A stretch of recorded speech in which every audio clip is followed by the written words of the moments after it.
Greedy in-laws say I forced my father-in-law to give us more inheritance money. Yeah, I know. But hear me out.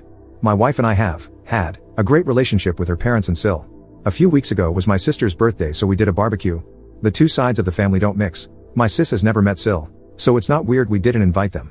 My wife mentioned the barbecue to Sil, who said how much they always enjoy leftovers from our BBQs. So my wife offered her a box. She said yes, and we left it at the in-laws for her. Since then, every time we've gone to the in-laws, my Sil/Bill's cars have been in the lay-by outside. We asked Phil. He says Bill parks each night, walks home, fetches Sil's car and drives back, then walks home again. He does this in reverse each morning. He told Phil there's parking issues at home. Lockdown is relaxed, so yesterday we saw everybody all at once in my in-laws' garden. Again, both cars were parked in the lay-by outside, so I asked how come they took two cars. My Bill said parking is really difficult where they live. Not true, and he just prefers to park where he knows there will be a space. He had walked there, taken a car home, then driven everyone back. My wife said could he try and squeeze up because parking there makes it so much easier with baby and toddler compared to crossing the road, but he said no. You can't get 3 cars on there. You can. My Sil said not nice when something's used up before you get yours, is it? We didn't ask what she meant. Last night my wife texted her sister. Apparently we have upset them badly and the car thing is payment. We had no idea, but it starts from when my wife's grandma died a year ago. Her will was very outdated and paid for my wife and Sil to get driving lessons. They both already drive, so her dad just split the money down the middle between them. It was about £10,000. A godsend for us. We had a fairly new car, so traded up to a proper dad wagon. We had £1,800 left, which we gave back. We didn't know, but this was then given to Sil. This started problems because Sil/Bill worked out that we got £18,000 for a car, trade-in plus £8,000 from grandma, and they only got £12,000. They think all the money should have gone to one pool then split in half. Instead they got our leftovers. They have been looking at everything we do as an insult, and the barbecue we sent was the last straw. My Sil referred to it as table scraps and said it was insulting. This morning we went to the in-laws to talk about it, and I said to my wife, if they ask why you're asking, are you going to explain that Sil is being a big old greedy twat? And it turns out my Sil was in the garden. She shouted, what did you f***ing call me, and now I'm obviously in trouble. She kept yelling, so I took the dog and walked home. My wife sent me a message, do you want me to tell her you said sorry? And I said haha no, and she responded not helping. I am pretty certain I was not the asshole here originally, but I'd appreciate an outside perspective. Now my big mouth has upset my wife/in-laws, which does make me in the wrong for sure on that side. More info. So, first of all, I'm in the UK and I was definitely trying to use the term lightly. My mill referred to the postman as a cheeky twat just yesterday for taking a shortcut across her lawn, so it's in pretty common use in the family. Screaming FK in front of children isn't though, and I'm probably getting the blame for that. Someone else just said to me, well, you didn't build the bonfire alone, but you definitely threw the match, which I think sums it up pretty well. My wife says she's on my side, but before I opened my mouth big and wide like always, there weren't any sides. Just a misunderstanding. Now, let me give a detailed explanation of the grandma's inheritance debacle. So, my wife's grandma died without a proper will and everything went to my Phil. Her grandma was 94 when she died and had always said since she was 70 that she never wanted to go into an old folks home. To allow that to happen, my Phil drove up there 2-3 times a week for at least the last 10 years. That's a 110-mile round trip each time, and in the last few months before she died it was every day, except when my work travel let me call in so he could have a day off. Anyway, amongst her things my Phil found a notebook, like a half will and half diary, and spent months and months trying to work out what his mother would have wanted for everyone, and then took to sharing out his money accordingly. This is how he split that. He gave both families $8,000 initially. This was from grandma's estate. Phil reached out to every family member he could and gave everyone $2,000 each. Our youngest wasn't born yet, but he insisted on including her. This caused one of the problems. My Sil and Bill think we pressured Phil into this. His mother was always worried about anyone feeling left out, and this is 100% what she would have wanted. Although many of us tried to persuade him to keep more for himself. He then spent about 6 months working out his mom's finances. She had little bits of money all over. Literally dozens of accounts, and the car money came out of that. An investment account with about $20,000 in it. She had written that she had specifically opened this account for driving lessons/cars for my wife and her sister. So we spent what we got on a car upgrade and returned the rest. We felt this honored her wishes but didn't want to take advantage of Phil when he is retired and we're not, and it was his money. He also sold her bungalow and we had to stop him from trying to give all that away too. Definitely, none of us have the right to feel hard done by. We also got to go on holiday with the family because grandma had left several £1,000s in an account specifically for that. It was 3 weeks in Italy and the best holiday I've ever had. Sil and her family didn't come because Bill had just started his own business and couldn't come away. I have now found out they wanted to go but had to ask Phil for their share in cash because they were really struggling with money, so when we sent them postcards and took them gifts it was like rubbing salt into the wound, but we honestly didn't realize and we were really sorry my niece and nephew couldn't come. In summary, our family and Sil's family both got $8,000 initially, split $2,000 each for 2 parents and 2 kids in each family. Then $10,000 more each a few months later, and the holiday, meaning each family got a total of $18,000. From our share, we returned $1,800. Anyway, with this whole drama, it would have probably been better if we had not returned the money. My wife says there is more stuff and she will talk to me about it later. I will wait and see what she says, but I am starting to think I am definitely in the wrong here. Update. I have talked to my wife. She has been talking to her sister all afternoon and she is probably going to stay at her mom's tonight to talk more. From what has been said today, it looks like an honest misunderstanding has got out of hand and my Sil and Bill have taken a lot of things badly that I really didn't. Mean. I am very thick-skinned and always think they probably didn't mean it like that to anything offensive, and it has caused problems in the past when I forget not everyone thinks this way. My big mouth has got me in trouble a lot in the past.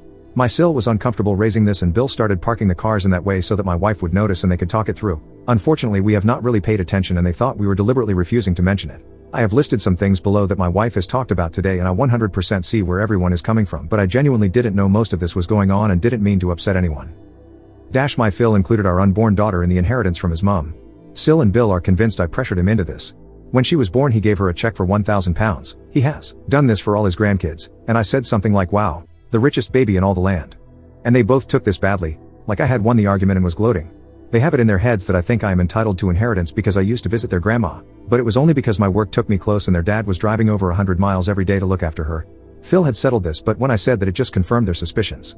The first time we saw them after Corona started being a thing, my Bill told me he quit his job in February to start his own business. I said, ooh, bad timing. Meaning that with CV-19 it is an awful time to try and get a business going. Both Bill and Sil took this very badly and believed I was criticizing his business idea. I definitely am not. It is not an area I know anything about, but I didn't notice how upset they were. The thing with the car I have already explained, but this is where the whole leftovers thing comes from.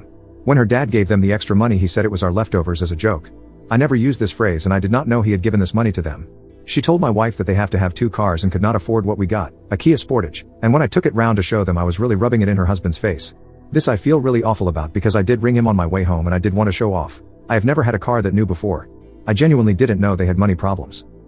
In the past few months I have said a lot of things that looking back really does look like I was trying to get at them. When lockdown started they didn't have a PC, so I got them our laptop and printer so the kids could do their schoolwork. Bill got some games for it, but they wouldn't run. It's not a gaming PC. So he wasted his money there, which caused a big fight. Sil asked me by text how old the laptop was and I replied to no. A couple of years, which she took again as leftovers. When I got her text I did not realize an argument was going on at home. When I got the laptop I saw our old Xbox 360 and we in the cupboard and said we might as well pass them on. We're never going to use them again. They are not a tech-heavy family and have never had a console to my knowledge, so my nephew and niece were real happy, but Bill knows that is some old tech and was not impressed. Again, I didn't know this. On a family Zoom call I asked my nephew if he'd played Skyrim, and when he said no I made a big show of saying I only gave him the Xbox so we could talk about Skyrim for hours and he should play it. Well, after the call he told Sil/Bill that I said I had given the Xbox to him, not the family, and he should be allowed to play it. I don't think I am to blame for this argument, but it is definitely my words that have led to it. The barbecue thing. I love cooking and whenever I do barbecue I keep going for several hours to do barbecue boxes for various family and friends. I believe they are quite generous. For example, the ones after my sister's birthday each had half a chicken and along with some ribs, sausages and a steak skewer. I always call these boxes leftovers so no one feels awkward taking it. It is not meant to indicate that it isn't good food or anything.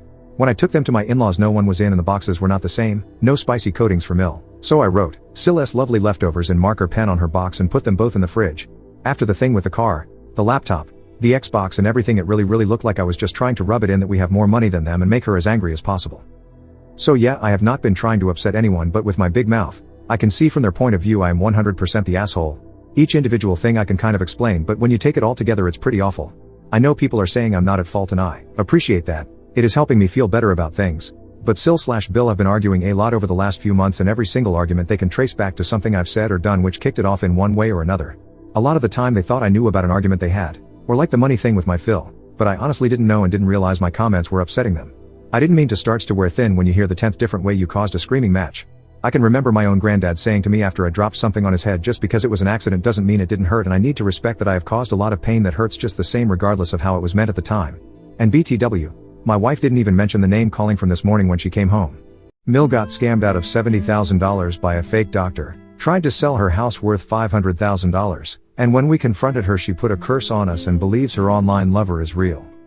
Mother-in-law lives in Laos, a developing country in Asia. I was born there too, but left when I was 10 months. Mill had fallen victim to romance scams in the past, but only losing maybe $25k USD.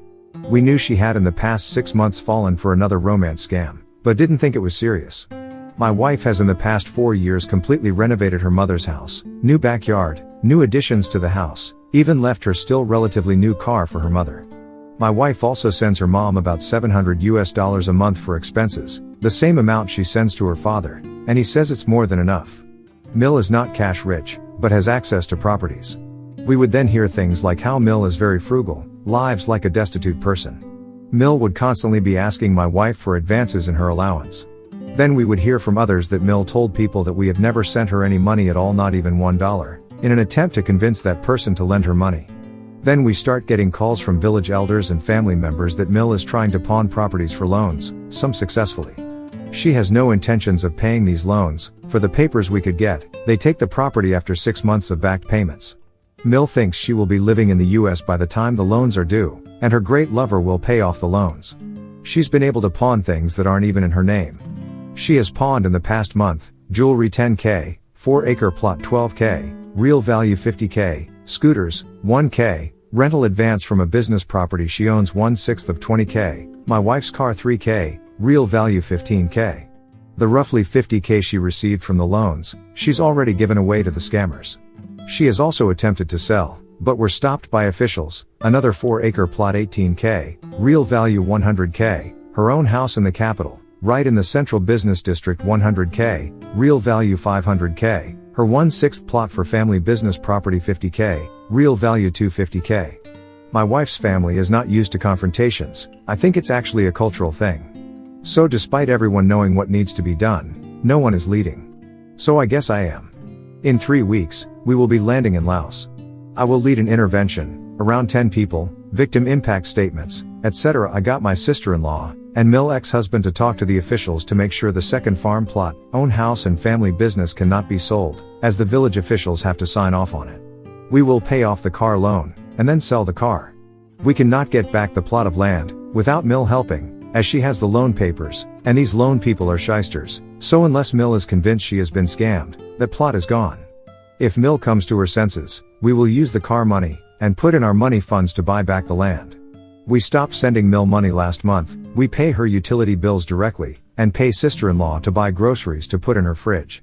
Issue with the house she's trying to sell is, 2 of her daughters, and quite often 1 or 2 grandkids also live here. Losing the house will not just affect the Mill. If you've read this far, holy, thank you.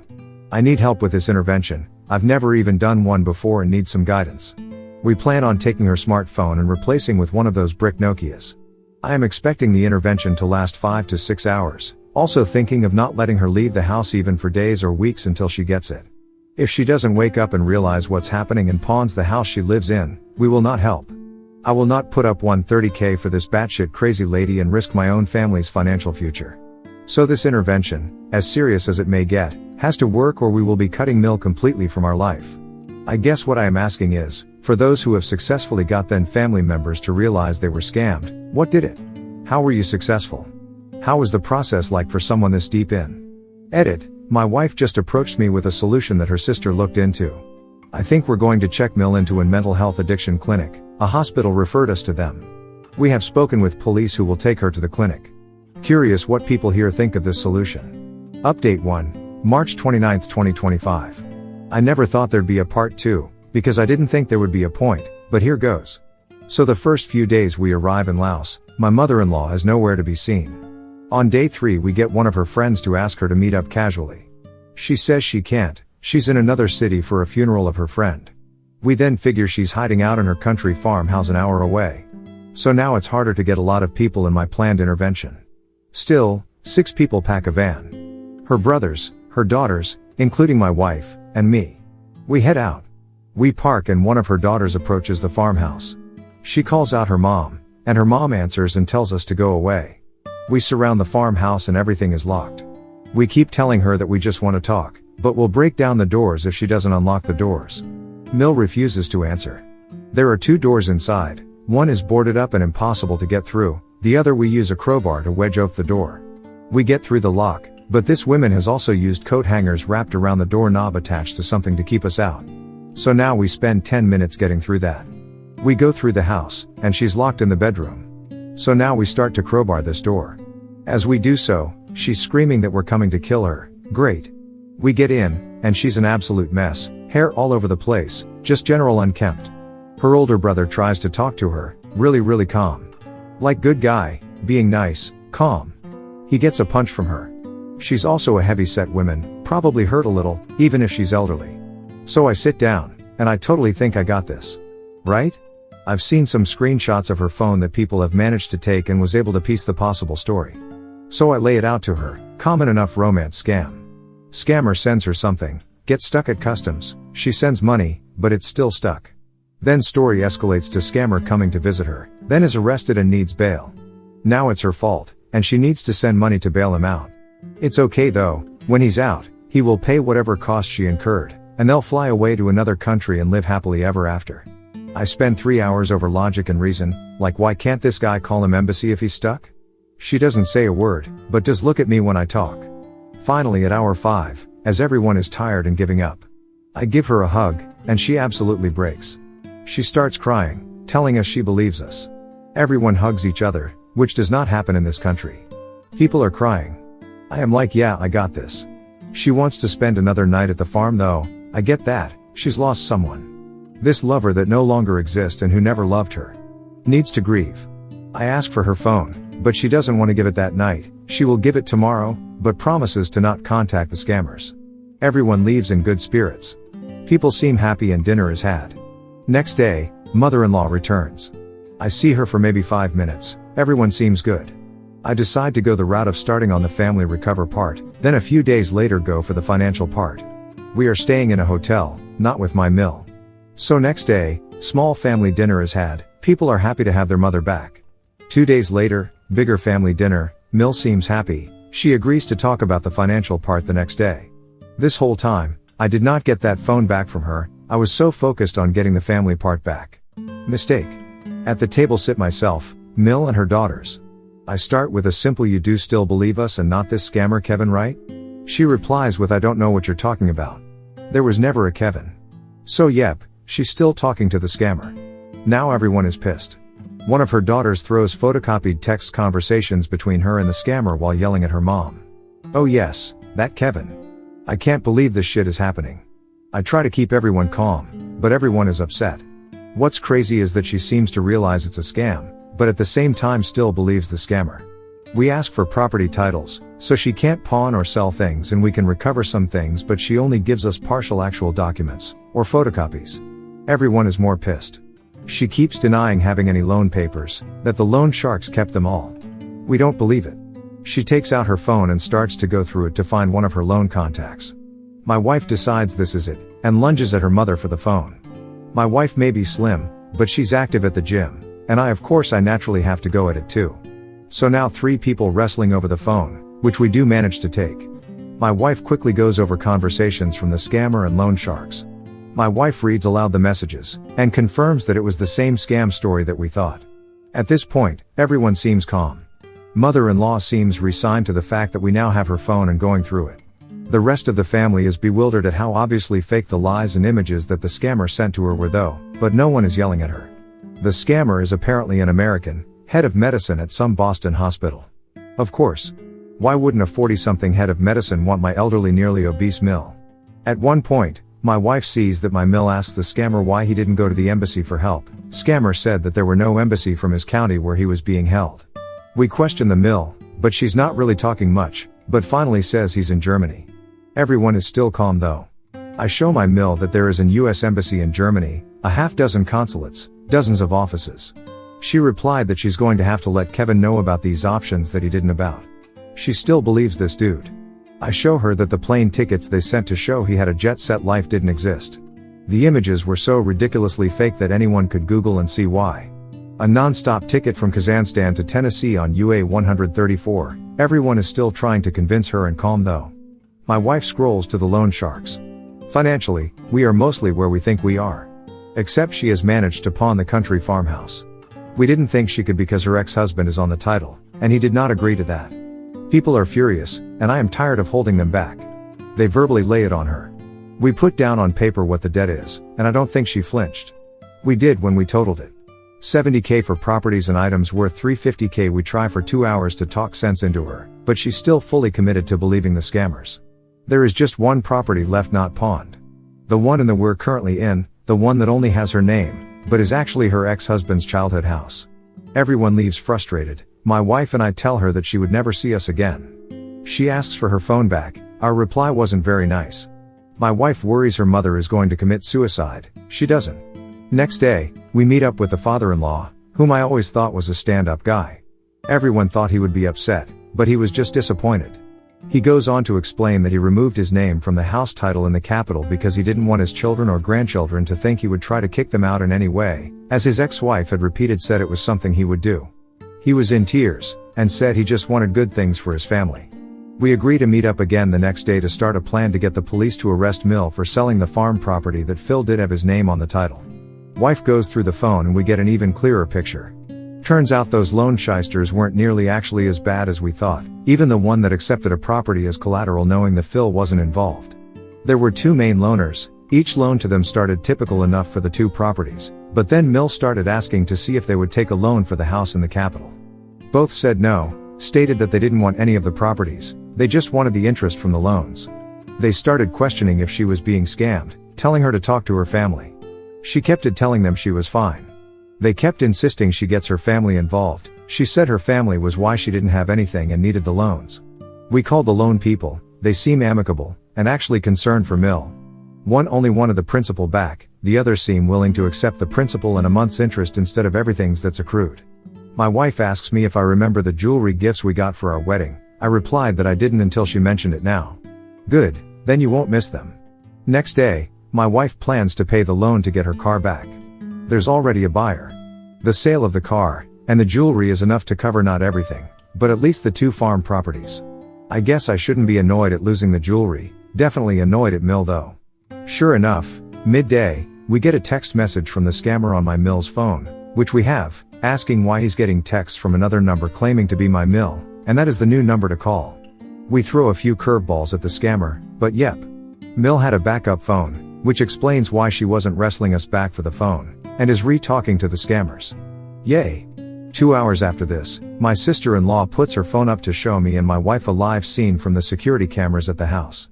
So a lot of people in this country still believes in animalism and spirits etc. Conversations goes like this. Sil, she's opening up all the windows in the house. Wife, that nasty bitch. Yep, she's got them all opened. She's got some incense now. She's lighting them outside the house and waving them. Oh fuck her, I am so out of her life. What kind of mother does that? Me, scratching my head, what's going on? She just wished all the evil in the world to come to you and your wife. Oh wonderful. Thank you for reading my rant. Well, we're here for another week, let's see what crazy shit happens now. Hoping my Mill does get arrested, I think it's likely but maybe not before we leave. If you guys actually read this all the way through, and the next part is interesting, I'll put it up. Comments where Op has replied, Commenter, the picture you paint is one of a person who is not mentally well. She needs medical intervention. Oop, that is the picture we get as well. I have suggested this to the family before. They declined it, seems a good idea to suggest it again. Edit. NM, I recall now why they declined. Mental health treatment is non-existent here. The one place that would take her is for drug rehab, and it's pretty grim. Mini update in comments, March 30th 2025. Commenter, I would not bail her out of her loans with your money, she'll just do it again with the same scammer or a different scammer. I would move on with your life and stay out of hers. Oop, the deed for the farm, that has my father-in-law as well on it, will be transferred entirely to my Phil. Apparently, this can be done without Mill consent as long as officials agree, and it looks like this will agree. Other farm that is entirely in Mill's name will hopefully be transferred to my wife eventually, as she is the one who actually paid for it, but we need Mill to agree. Seems she won't agree anytime soon. However, we actually get to keep the title from the loaner after the debt is paid. So she won't be able to pawn anything without the title. As for the house in the capital, Phil's childhood home, Phil, along with the entire family, will be meeting with officials to have the title changed to be only under Phil's name. Plan is going to get Mill arrested and put away until she regains her senses. Can't believe it's come to that, but I don't see any to get her to her senses. Apparently, she's throwing garbage all over the house. Unplugging laundry if someone is using the machine, just making the lives of her daughters still they're miserable. The whole time screaming at whoever is there that soon she will have everything, and we will see she's right. I had previously told the daughters to go easy on the mom, but today I told them to go at it if they want. These are not defenseless women, they've just been holding back. She's going to be put away it seems one way or another. Update 2, April 11th 2025. This update isn't as exciting as the previous update where we were breaking down doors with crowbars, and my Mill putting a hex on us, but that's probably a good thing. I pushed getting her arrested, but apparently in Laos it's not that simple. You have to go to the village elder, they have to get the village police involved, and then an actual arrest can be made.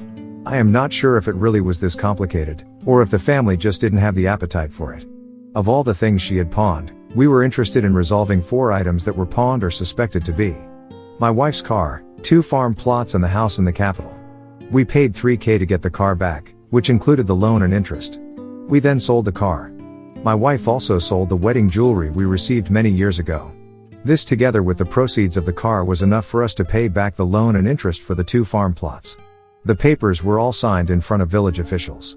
We had no idea where the deed to the house in the capital was. Turns out the loan people had the deed all along. My mill was so desperate for money that she offered to take $5,000 for a house worth $500,000 USD. The loaner declined, but held onto the deed, which was given back to us. The laws in Laos don't make any sense to me, and I am not sure how we're able to do the things we did after. The first farm plot is 6 acres, and co-owned by Mill and ex-husband. Mill managed to pawn the property without her ex-husband knowing. So now we are going by the official judgment from their divorce. 1.5 acres will be given to Mill, but title will be given to one of her daughters to hold. The second farm plot is 5 acres, it was 100% in Mill's name, but was paid for by my wife years ago. Title will now be transferred to my wife. As for the house in the capital, it 100% in my Mill's name even though it was my Phil's childhood home. This was because she had repeatedly accused him of in the future selling the house and leaving the grandkids with no place to go. Funny how it was actually the opposite. We're working on putting Phil back on the title, while one of my wife's sister holds onto the title. My wife used to give her mother a $500 to $600 monthly stipend, but stopped a few months ago. She has told her sisters that she will still help pay for utilities and putting groceries in her mother's fridge. Wife's niece and nephews also use the house. We have to pay utilities directly now, as the lights were just turned off recently because Mill didn't pay utilities for 4 months. However, we have cut off all contact with Mill. She won't see our son again either, and she has numerous photos of him in her house. We knew she had promised the scammers to get him money in April, so we tried to get ahead of that. She traveled to Thailand to ask some relatives for money, but we told them ahead of time not to give any money. In the end, she begged them for bags of rice to take home, which they gave. She also recently went to visit her son to ask him for money. He wasn't home, so she asked for $5 from her daughter-in-law's mother. She's going to several friends, asking for financial help, telling them that her kids abandoned her. So now we have to call those people and tell them that Mill has been scammed, but we still put food in the fridge. Mill still believes the scammers. She wants to desperately believe she did not give the scammers our final tally of $70,000. She really wants to believe her lover is real. She has nothing left to pawn now since we have all the documents. I can only hope that within 6 months the scammers will stop talking to her once they realize she has nothing left and maybe she will come to her senses. It's been exhausting, but I am glad we were able to get all 3 property titles back so at least Mill and niece and nephews don't end on the street. I was born in Laos too, but left when I wasn't even 1 year old, but I get the culture. We had planned a 5-week trip, but spent almost 4 weeks cleaning up this scam mess. The whole point of the trip prior to realizing my mill was being scammed was to do a baby blessing ceremony, to be attended by hundreds of people. It's a very wholesome positive event, something my wife has been looking forward to for a year. We didn't do it since there was so much bad energy. It wasn't until we flew to Bangkok for a few days that we felt we were on vacation. My wife used to fly back to Laos once a year, sometimes twice. She's made it very clear she won't be going back for a while. While organizing tax documents, I discovered my wife's bank statements. She'd been siphoning money from our children's college funds for 5 years to buy her lover a house just 20 minutes away. $167,000 gone. I smiled and said nothing, continued planning our anniversary trip, and made one phone call. This morning, my phone started receiving her increasingly desperate voice messages. So I'm sitting here at my kitchen table at 2 a.m., surrounded by piles of paper trying to keep my shit together. I keep reading the same bank statement over and over. $167,842.76. $167,842.76. That's how much my wife Caroline stole from our kids' college funds. Let that sink in. This all started 3 days ago. Tax season, right? Caroline was at her leadership retreat for the weekend. Yeah, one of those weekend work things she's been doing more and more lately. Left me with the kids, which is cool. Megan, 16, and Jake, 14, are good kids. I decided to get ahead on our taxes. We keep our important documents in one of those fireproof safes in our bedroom closet. Nothing fancy, just practical. I'm digging through folders, mortgage stuff, insurance policies, the usual boring adulting papers. When I find this envelope I've never seen before, it's got CF Bank stamped on it. But we don't use CF Bank. At least I don't. Open it up and it's statements for an account in Caroline's name. No big deal. People have separate accounts sometimes. But then I see a withdrawal from last month. $2,500 transferred to something called College Trust. That caught my attention because our kids' college funds are with Fidelity, not whatever this was. Now I'm curious.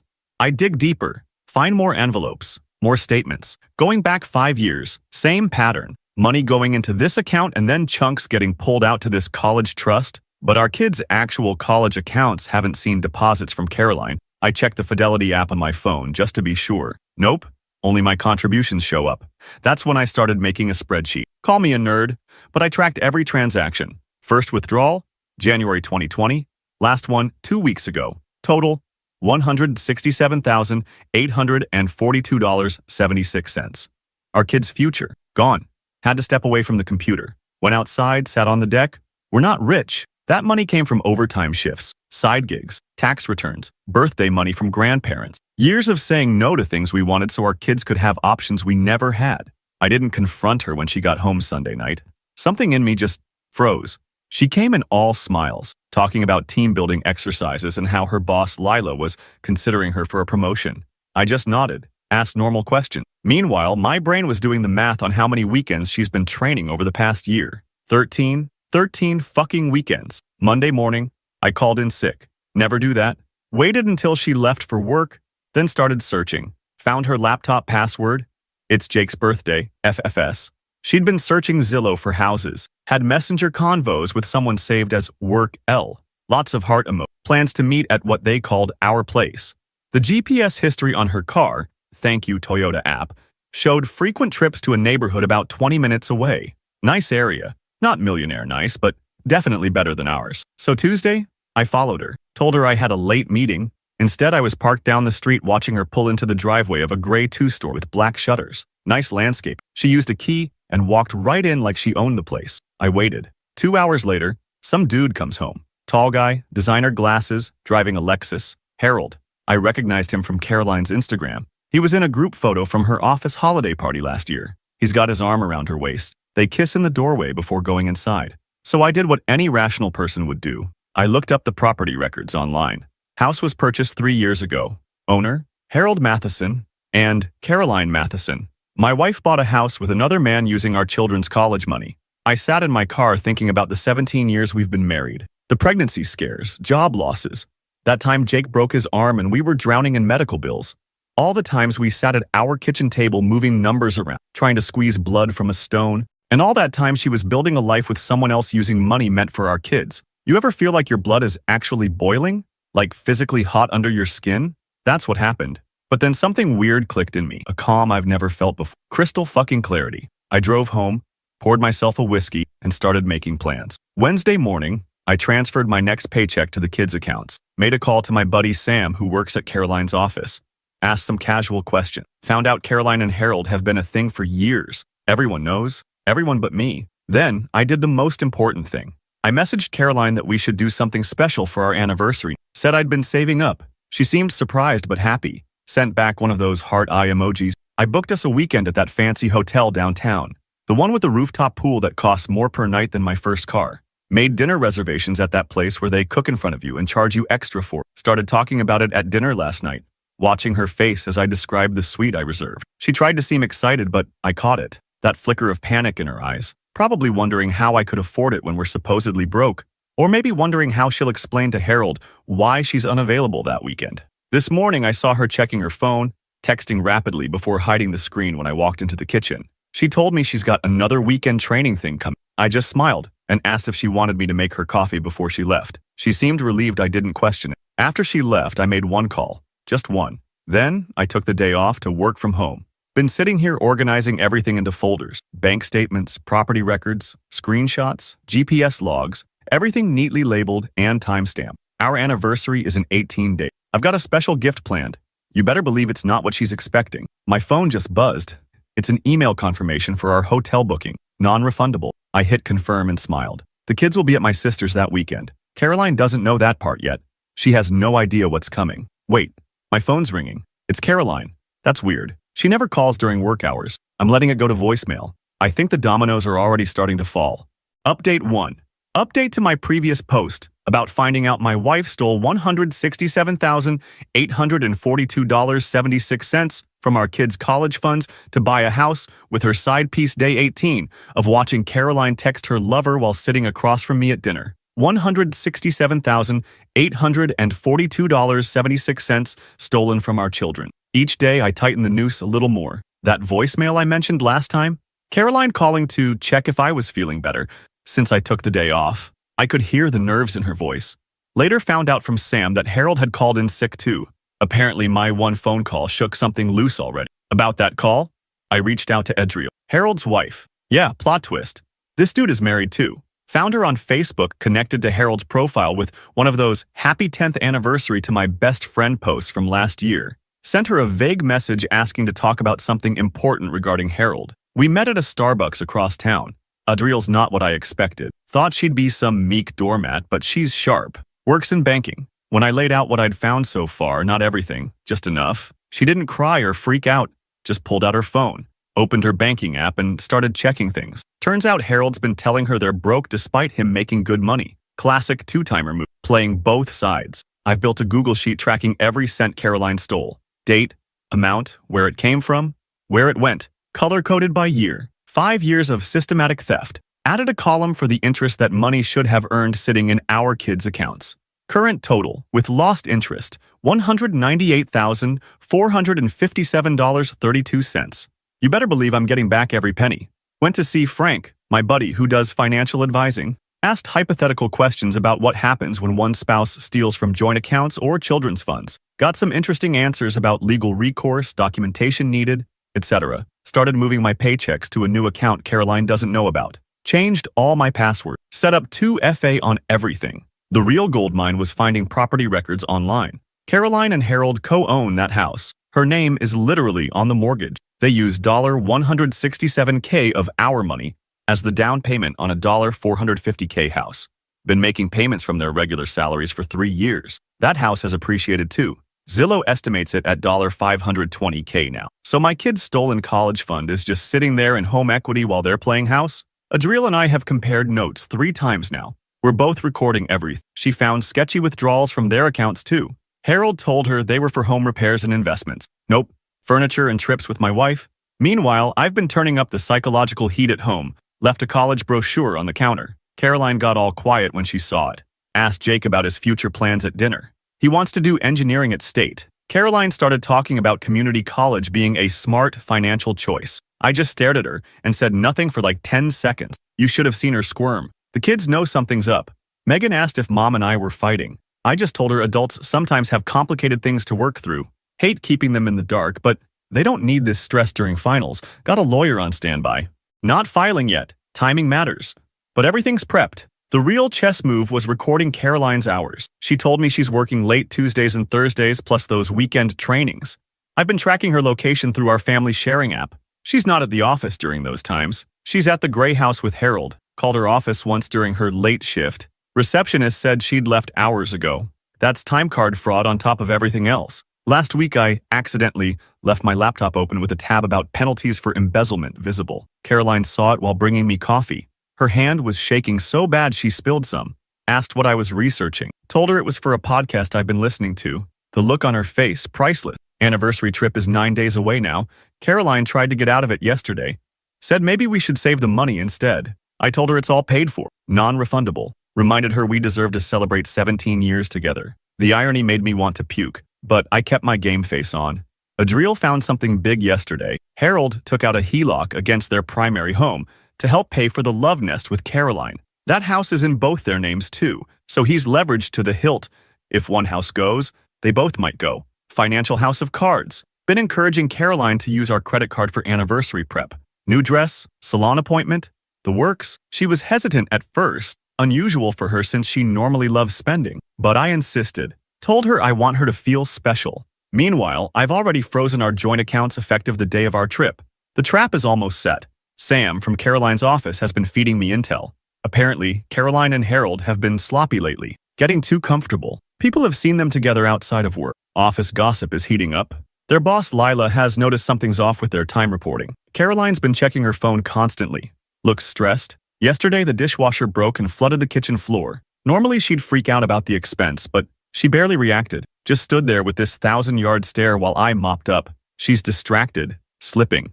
I've been testing her with small comments. Mentioned I might look into refinancing our house to pay for the kids' college since that fund isn't growing as fast as I'd hoped. She dropped a glass in the sink. Another time I asked if she'd ever considered buying an investment property nearby. Said I'd been browsing houses about 20 minutes away. The color drained from her face. Adriel and I finalized our coordinated plan yesterday. She's taking their kids to her mother's for the weekend. Same weekend as my anniversary trip. She'll confront Harold with everything while I'm confronting Caroline. We've timed it down to the hour. I rented a small storage unit. Been moving important documents and sentimental items there bit by bit. Got the kids' birth certificates, family photos, my grandfather's watch.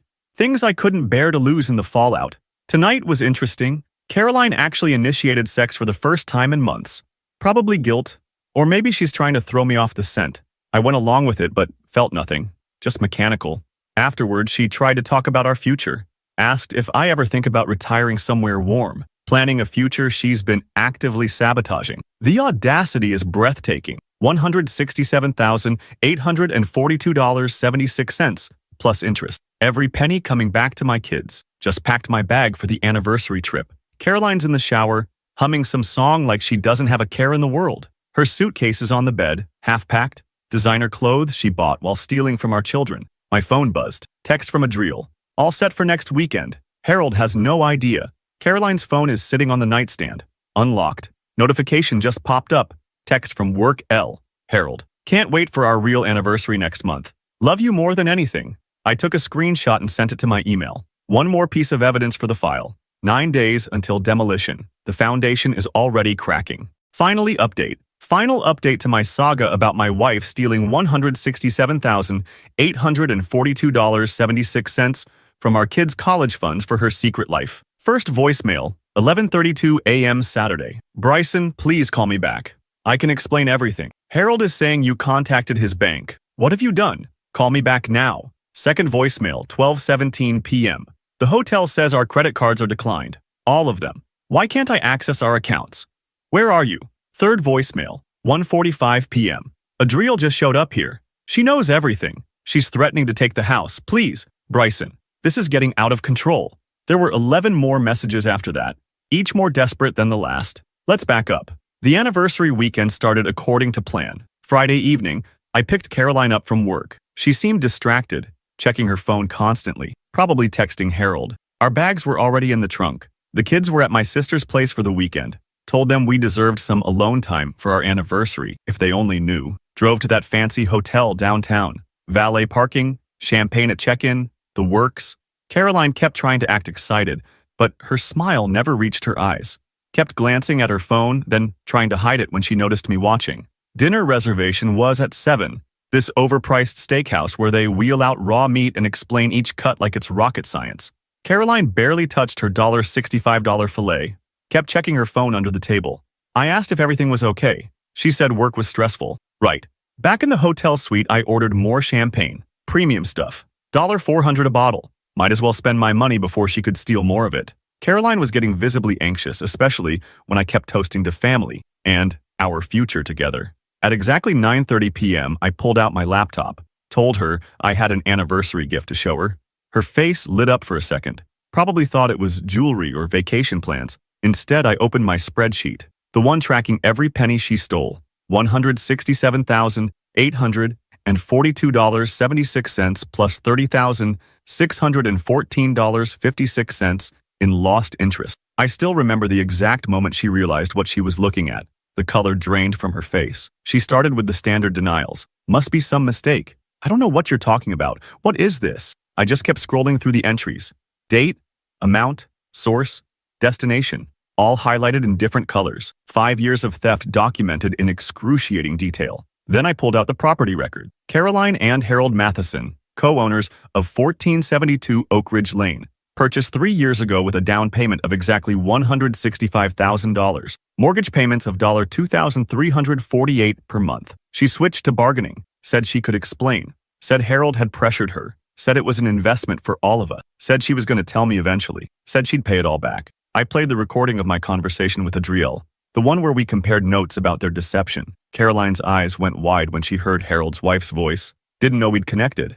Then I showed her the screenshots of all her texts with Harold from the past month. The ones where they discussed their real life together once they both left their spouses. The ones where they complained about having to pretend with us. The ones where they planned trips using our money. Finally, I showed her the documentation I'd been preparing with my lawyer. No, I hadn't filed yet, but everything was ready. Financial affidavits, evidence of theft, proof of the affair, timeline of deception, all neatly organized in labeled folders. Caroline started crying. Not cute little tears, ugly sobbing, mascara running down her face. Kept saying she was sorry, that she loved me, that she'd made a terrible mistake, that we could fix this. I told her there were 3 options on the table. Option 1, sign over her equity in the love nest to me immediately. That's approximately $95,000 based on current value, minus remaining mortgage. Additionally, surrender her 401k, worth about $76,000, and agree to a payment plan for the remaining amount plus interest. Option 2, I file for divorce on Monday with all evidence attached. Press charges for financial fraud. Let her employer know about the time card fraud. Watch her lose her job, her reputation, and possibly face criminal charges. Option 3, same as option 2, but I also send everything to her parents, siblings, and our entire social circle via a detailed Facebook post. Complete nuclear option. While she was processing this, her phone started blowing up. Text after text from Harold. Seems Adriel was executing her part of the plan right on schedule. She'd shown up at their house with her own documentation and ultimatums. Caroline tried calling Harold. He didn't answer. Called 5 more times. Nothing. That's when she really fell apart. Realized he was cutting her loose to save himself. At 10:45 p.m., I walked out of the hotel room. Left her there surrounded by the evidence of her betrayal. Told her I'd be staying elsewhere and that she had until Monday morning to decide which option she preferred. Let her know all our joint credit cards and accounts were already frozen. Spent the night at a budget hotel across town. Slept better than I had in weeks. Woke up to those voicemails I mentioned. Meanwhile, Adriel texted updates from her confrontation with Harold. He'd apparently thrown Caroline under the bus immediately. Claimed she was the mastermind. That she'd manipulated him. Classic coward move. By Sunday afternoon, both Caroline and Harold were in full panic mode. Neither could access their main accounts. Both facing the loss of their homes. Both realizing their fantasy life was crumbling. Monday morning, Caroline chose option 1, smart move. Harold had already agreed to Adriel's terms as well, which included selling their love nest and splitting the proceeds with me. Over the next 3 weeks, we executed the financial recovery plan. Caroline signed a legally binding agreement transferring her equity in the love nest to me. She surrendered her 401k through a QDRO,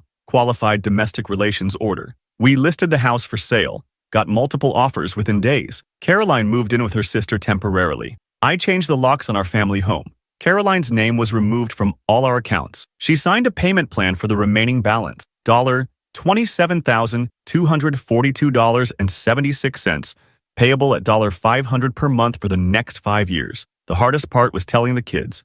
Waited until all the financial arrangements were locked in, sat them down for a family meeting, didn't give them all the sordid details, just explained that Mom had made some financial decisions that hurt our family, and that she would be living separately while we worked things out. Megan, being 16 and sharp as a tack, figured out more than I said. Asked directly if Mom had been cheating. I didn't lie to her. Jake took it harder. Thought it was somehow his fault. Had to reassure him repeatedly that none of this was about him. Both kids were shocked about the college money. That hit them hard, but I showed them the new accounts I'd set up, already partially refunded with the money from Caroline's 401k, promised them that their futures were secure again. The love nest sold for $535,000 last week.